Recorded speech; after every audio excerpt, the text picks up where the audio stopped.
College का पहला दिन था, इसीलिए शब्बी को जल्दी ही आ गई थी। वो बहुत ही सुंदर और शर्मीली लड़की थी। उसे कम बोलना पसंद था। धीरे धीरे कॉलेज में शब्बी की जान पहचान बढ़ती गई।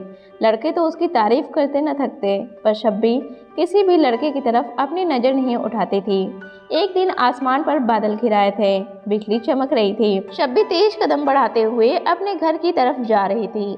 अचानक बूंदाबांदी शुरू हो गई, तो वह एक घर के बरामदे में जाकर खड़ी हो गई। अचानक शब्बी की नज़र एक खूबसूरत लड़के आरिफ पर पड़ी। वह उसे देखकर घबरा गई।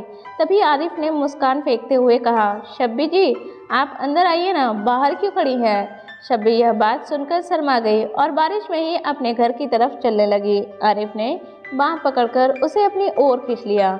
बुरा मान गई, मैं कोई पराया थोड़ी हूँ। नहीं, ऐसी कोई बात नहीं है, शब्बी ने झेपते हुए कहा। बारिश धीरे धीरे कम होती जा रही थी। जल्दी ही शब्बी अपने घर की तरफ चल पड़ी। शब्बी सारी रातें करवटें बदलती रही। उसकी आंखें आरिफ को खोज रही थी। उसके बड़े ही प्यार से शब्बी जी कहना उसे बहुत पसंद आया था। आरिफ भी उसी कॉलेज में पढ़ता था। धीरे धीरे दोनों की जान पहचान बढ़ी और फिर मुलाकातें होने लगी। एक दिन आरिफ ने कहा, शब्बी, मैं तुम्हें बहुत चाहता हूँ। अब एक पल की भी जुदाई मुझसे सहन नहीं होती।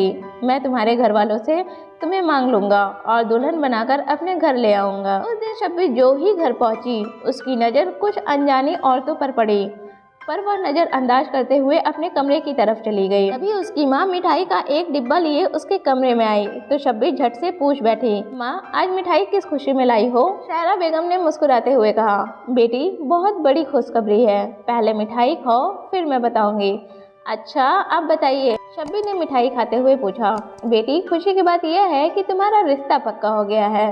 माँ की यह बात सुनकर शब्बी का दिल जोर से धड़कने लगा। उसकी नज़रों में आरिफ का मासूम चेहरा घूमने लगा। वह बेकरार हो उठी और आरिफ के घर की ओर चल पड़ी। आरिफ उस वक्त कोई गीत गुनगुना रहा था। शब्बी को इस कदर परेशान और दुखी देखकर वह चौंक उठा। क्या हुआ शब्बी, तुम इस तरह परेशान क्यों हो। आरिफ, शब्बी कांपते हुए बोली, माँ ने मेरी शादी पक्की कर दी है।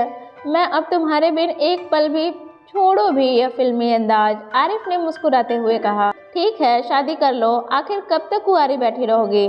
तुम अपनी माँ की बात नहीं मानोगी क्या।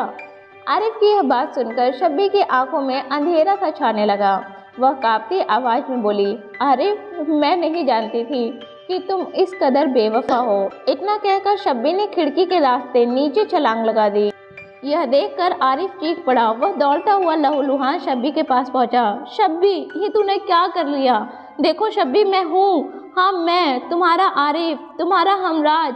आंखें खोलो, कुछ पल तो इंतजार किया होता। वह तो मैंने ही अपनी माँ को तुम्हारे घर भेजा था, तुम्हें अपनी दुल्हन बनाने के लिए। उठो शब्बी, मेरी दुल्हन। आरिफ दीवानों की तरह चिल्लाया जा रहा था, लेकिन शब्बी तो अब इस दुनिया से बहुत दूर जा चुकी थी। तो दोस्तों, ये कहानी आपको